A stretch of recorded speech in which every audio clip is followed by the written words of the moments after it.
நான் உண்மையிலே மனசுலேருந்து இந்த வீடியோவை பேச போகிறேன். என்னன்னு பார்த்துக்கிட்டிங்கன்னா, எல்லாருமே தாவேக்கா கட்சியை சார்ந்த மனிதவள மேம்பாட்டுத்துறை அமைச்சர் இருக்கக்கூடிய கில்லி சரத் அவர்கள் எல்லாருமே நீங்கள் திட்டுறீங்க. ஆனால் நான் வெளிப்படையாக சொல்கிறேன், நான் ஐ சப்போர்ட் சரத் அண்ணா. என்னடா பாலா, ஊரே சரத்தை போட்டு அடிச்சுக்கிட்டு இருக்கு, நீ என்ன சப்போர்ட் பண்ணுற அப்படி நீங்கள் கேட்குற மைண்டு வயசு எனக்கு புரியுது.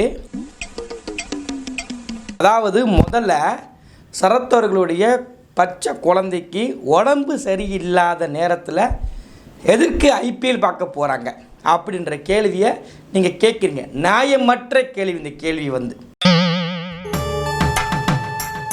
இந்த கேள்வி நியாயமான கேள்வி கிடையாது, நியாயமற்ற கேள்வி. ஏன் சொல்கிறோம்னா, நீங்கள் நல்லா புரிஞ்சிக்கணும். இன்றைக்கி தான் அவர் அமைச்சர், இன்றைக்கி தான் அவர் எம்எல்ஏ. ஆனால் அதற்கு முன்னக்கூட்டி அவர் பேர் என்னது?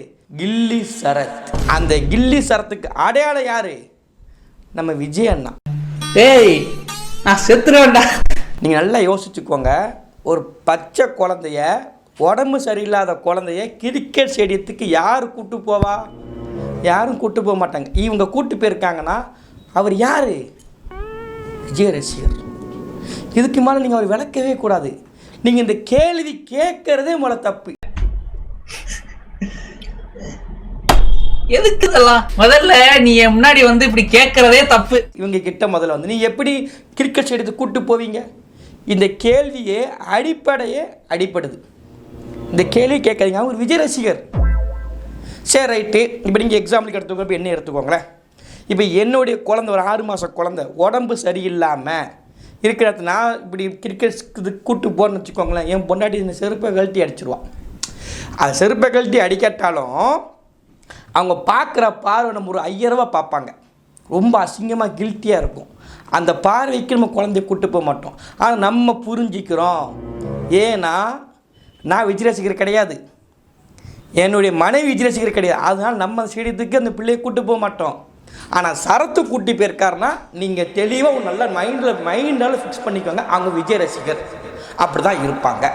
குழந்தை குட்டி, அந்த அம்மா அப்பா பாசம், பெற்ற பிள்ளைங்களுக்கு ஒரு பாசம் அதெல்லாம் இருக்காது. பாருங்கள், அந்த பாசத்தில் அவங்க பாருங்கள், அந்த மாத்திரையை அப்படி ஏடிஎம் கிடச்சி அப்படி நுணுக்கிறாப்புல, அப்படி அழகாக நுணுக்கிறாப்புல. பாருங்கள், ஒரு டாக்டர் சொல்லிட்டாங்க. என்ன சொல்லியிருக்காரு? நீங்கள் இந்த டானிக்கெலாம் கொடுத்தா உங்களுக்கு சரியாக போகாது. இப்போ அந்த குழந்தை தூக்கிட்டு வீடியோ போகிற விக்டிம் கார்டு பே பண்ணுறாங்க. ஃப்ரீ சொசைட்டியாக மாற்றணுன்றதுக்காக காலைல ஒரு அவேர்னஸ்க்கு போயிட்டு வந்தேன். அந்த குழந்தை தூக்கி வச்சுக்கிட்டு குழந்தைக்கு உடம்பு சரியில்லை, அது எங்களுக்கு மந்த்து ஞாபகம் இல்லை, எங்களுக்கு இயர் ஞாபகம் இல்லை. நாங்கள் போன நேரத்தில் அந்த மாத்திரை நாங்கள் நுணுக்கி கொடுக்க வேண்டியதாக இருந்துச்சு. ஆனால் நாங்கள் நுணுக்கி கொடுத்துட்டோம். சரி, ரைட்டு, ஓகே. இப்போ இவங்களுக்கு சப்போர்ட்டாக இன்னொருத்தவங்க வந்துட்டாங்க. அவங்க யாரும் பார்த்துக்கிட்டிங்கன்னா, இந்த நேரத்தில் நான் இவருக்கு சப்போர்ட் பண்ணி பேசலைன்னா நான் சரத்து கூட பழகி நட்பாக இருக்கிறதே வேஸ்ட்டுங்க. நான் இப்போ சப்போர்ட் பண்ணி நான் பேச போகிறேங்க. என்னங்க சப்போர்ட் பண்ணி பேசுனீங்க அப்படின்னு பார்த்தா, இப்போ இந்த விஷயம் நான் ஷேர் பண்ணலை அப்படின்னா நான் அவர் கூட இருக்கிறது, அவரோட ஃப்ரெண்டாக இருக்கிறதே வேஸ்ட்டுன்னு தான் நினைக்கிறேன். ரீசெண்டாக வச்சிருக்கக்கூடிய ஃபால்ஸ் அலிகேஷன் ஆன் கில்லி ஷரத், அமைச்சர் ஷரத் அவங்க மேலே வச்சிருக்கிறது. ஐபிஎல் மேட்ச்க்கு நாங்கள் ஃபேமிலியாக தான் எல்லாருமே போயிருந்தோம். அவங்க ஒய்ஃப், என் ஹஸ்பண்ட், நான், கிருத்திகா ஹஸ்பண்ட் எல்லாருமே சேர்ந்து தான் போயிருந்தோம். குழந்தைக்கு உடம்பு சரியில்லைன்னு சொல்லிட்டு டேப்லெட் கொடுக்கறதுக்கு நாங்கள் எதுவுமே எடுத்துட்டு வரல. ஸோ அந்த டைமில் அதை க்ரஷ் பண்ண வேண்டிய நிலைமை இருந்தது. குழந்தை அப்படியே முழுங்காது, சின்ன குழந்தைன்றதுனால அதை உடச்சுத்தான்னு சொன்னதுக்கு ஷரத் வச்சு இப்படி தான் உடச்சு கொடுத்தாங்க. அந்த மருந்தை நாங்கள் தான் கொடுத்தோம். அந்த வீடியோவில் நானும் அவங்க ஒய்ஃபும் இருந்திருக்க மாட்டோம். பிகாஸ் குழந்தை அழுதுனால அதை சமாதானப்படுத்திட்டு நாங்கள் தூரமாக இருந்துட்டு இருந்தோம். எனக்கு ஒரே ஒரு கேள்வி தான் இருக்கு. அவங்க ஒருவேளை அது ட்ரக் யூஸ் பண்ணியிருந்தாங்க, அத்தனை கோடி மக்கள் முன்னாடி ட்ரக் யூஸ் பண்ணியிருந்தாங்க அப்படின்னா அவங்களோட ப்ரொஃபைல்லே அவங்க தைரியமா போட மாட்டாங்க. அப்படி போட்டிருக்கக்கூடிய விஷயத்த நீங்க ஸ்கிரீன் ரெக்கார்ட் பண்ணி இப்போ நீங்க வெளியிடுறீங்கன்னா இது எவ்வளவு ஒரு சீப்பான மென்டாலிட்டியா இருக்கும். குழந்தை அழுதுட்டு இருந்துச்சு, சமாதானப்படுத்துறதுக்காக நாங்கள் அந்த பக்கம் போயிட்டேங்க. குழந்தை கவர் ஆகலைங்க.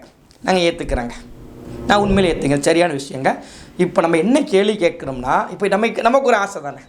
இப்போ முதலாக அந்த குழந்தைக்கு இது முதல் ஐபிஎல்லாக தான் இருக்கும். கரெக்டு தானே? அவங்களுடைய மனைவிக்கு மேபி முதல் ஐபிஎல் இருக்குன்னா, தன்னுடைய கணவர் பச்சை பிள்ளை, 6 மாத குழந்தை, காய்ச்சல், டாக்டரு நீங்கள் டானிக்கே கொடுக்காத அளவுக்கு, மாத்திரை கொடுக்குற அளவுக்கு பெரிய ஃபீவர். நான் வச்சுக்கோங்க, அதாவது டானிக்கே சரியாகாத அளவுக்கு ஒரு ஃபீவரு, மாத்திரை கொடுக்குறாங்க. அப்படிப்பட்ட கணவர் அந்த அந்த அதாவது தன்னுடைய குழந்தைய ஐபிஎல் பார்க்க கூப்பிட்டு வராரு. அப்போ ஒரு மனைவிக்கு தான் முதல் ஐபிஎல்லாக இருந்திருக்கும். அப்படி தானே? குழந்தைய கூட்டு வந்துருக்காருன்னா மனைவிக்கு தான் முதல் ஐபிஎல்லாக இருந்திருக்கும். அப்போ நமக்கு ஒரு மெமரிக்கு நம்ம என்ன பண்ணுவோம், சரி இந்த ஐபிஎல் பார்க்க வந்திருக்கோம், நான் என் பொண்டாட்டி பிள்ளையோட வந்திருக்கிறேன், அந்த வீடியோவில் எங்கள் பொண்டாட்டி பிள்ளைங்க கவர் பண்ண வேண்டாம், அந்த வீடியோவில் எங்களுக்கு வேண்டாம் சார், மினிஸ்டர் சார் அந்த வீடியோவில் எங்களுக்கு வேண்டாம். நீங்கள் போன ஐபிஎல்லில் ஒரே ஒரு ஃபோட்டோ, எப்படி ஒரே ஒரு ஃபோட்டோ உங்கள் பொண்டாட்டியும் உங்கள் குழந்தையும் பச்சை குழந்தை இருக்கக்கூடிய ஒரு ஃபோட்டோ காமிச்சிருங்க. நீங்கள் போட்டு நுணுக்குனீங்களா அந்த ஃபோனில், நுணுக்குனீங்களா, அந்த நுணுக்குனது நாங்கள் ஏற்றுக்கிறோம். உங்கள் பச்சை பிள்ளைக்கு தான் நீங்கள் மாத்திரையை நுணுக்கி ஏடிஎம் கார்டை திரித்து போட்டிங்க நாங்கள் நம்புகிறோம். அந்த வீடியோவில் நான் கேட்கல, நீங்கள் தக் லைஃப் போட்டிருக்கிறீங்களா, அந்த தக் லைஃப் மூமெண்ட்டுக்கே நாங்கள் போகல, அந்த கர்மமே எனக்கு வேண்டாம்.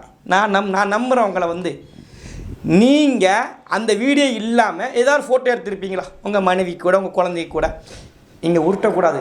6 மாதம் குழந்தைய யாருங்க ஃபோட்டோ எடுப்பா அப்படின்னு சொல்லாங்க.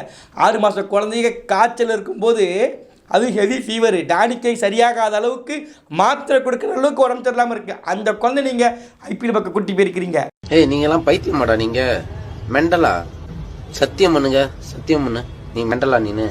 அப்போ அந்த குழந்தையும் அந்த அம்மாவும் இருக்கக்கூடிய ஒரு ஃபோட்டோ நீங்கள் காமிச்சிருங்க, நீங்கள் சொல்கிற நாங்கள் நம்பிடுறோம். ஒரு பச்சை பிள்ளைங்க, அந்த பிள்ளை நல்லா பார்த்தா கிட்டத்தட்ட ஒரு 5ஆம் கிளாஸுக்குள்ளே தான் படிக்கும் அதிகபட்சமாக. இந்த ட்ரக்ஸ்னு என்னன்னு தெரியாது, இந்த சோர்ஸில் நடக்கக்கூடிய பிரச்சனை என்னன்னே தெரியாது. சாதாரணமாக அவங்க அம்மா அப்பாவுக்கு அவங்க மனநிலையை பாருங்கள். ஒரு பச்சை பிள்ளைக்கும் எப்படி இந்த சமுதாயத்தை எப்படி உருவாக்குறாங்க பாருங்கள்.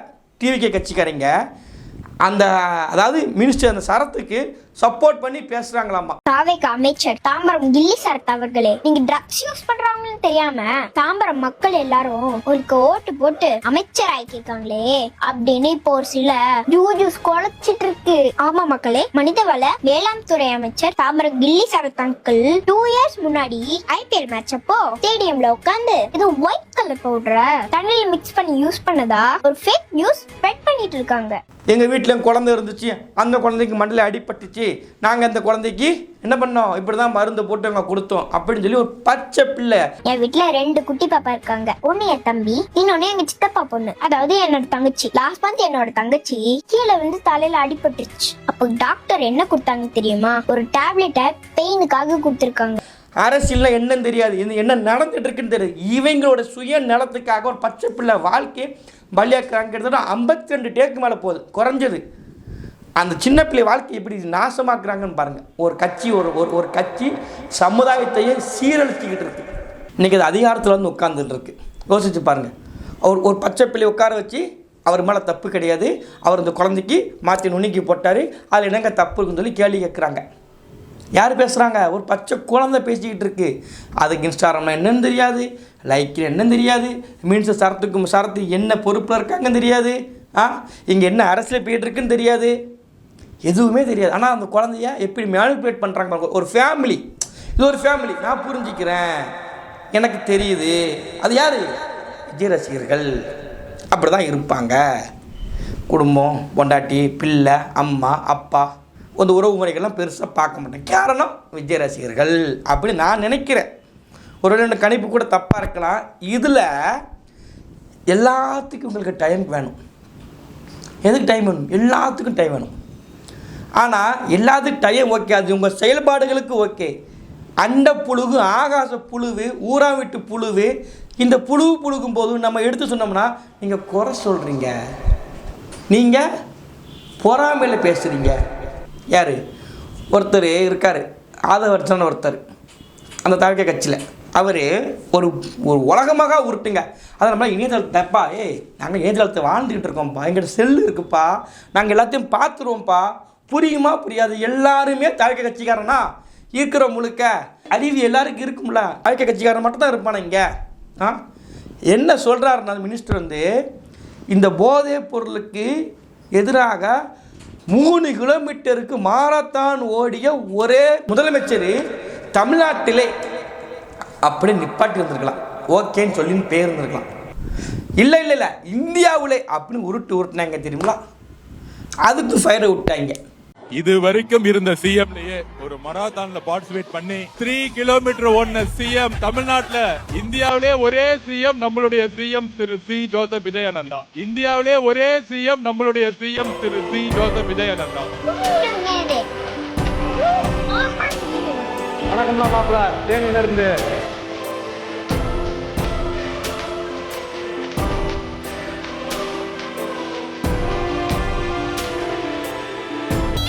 ஜம்மு காஷ்மீருடைய முதலமைச்சர் உமர் அப்துல்லா எங்கே போயிருக்காரு? 21 கிலோமீட்டர் 2 மணி நேரத்தில் கடந்துட்டார். 2 மணி நேரத்தில். இணையதளம் இருக்குது. உமருங்கிறவர் வந்து எப்போ உள்ள முதலமைச்சரும் கிடையாது, இப்போ அவர் தான் அவரும். நம்மளாம் வாழ்ந்துக்கிட்டு இருக்க காலத்தில் தான் அவர் முதலமைச்சராக இருந்தவர். அவர் எப்படி ஏமாத்துறாங்க பார்த்துக்கிட்டிங்களா? இதை நம்ம சொல்லிட்டோம்னா நீங்கள் 6 மாதம் டைம் கொடுங்க. இப்போ அவர் பொய் சொல்கிறத அவர் பொய் சொல்கிறாருன்னு சொல்கிற வைக்கிறதுக்கும் 6 மாதம் டைம் கேட்குறாங்கப்பா.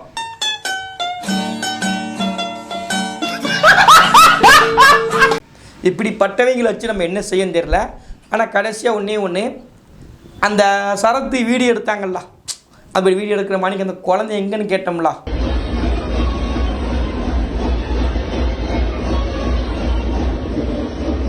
அந்த வீடியோ எடுத்து அந்த குழந்தை தான் நம்ம இன்னும் என்ன நீ பைத்தியக்காரனவே நினைச்சிருக்கிறல்ல நீ?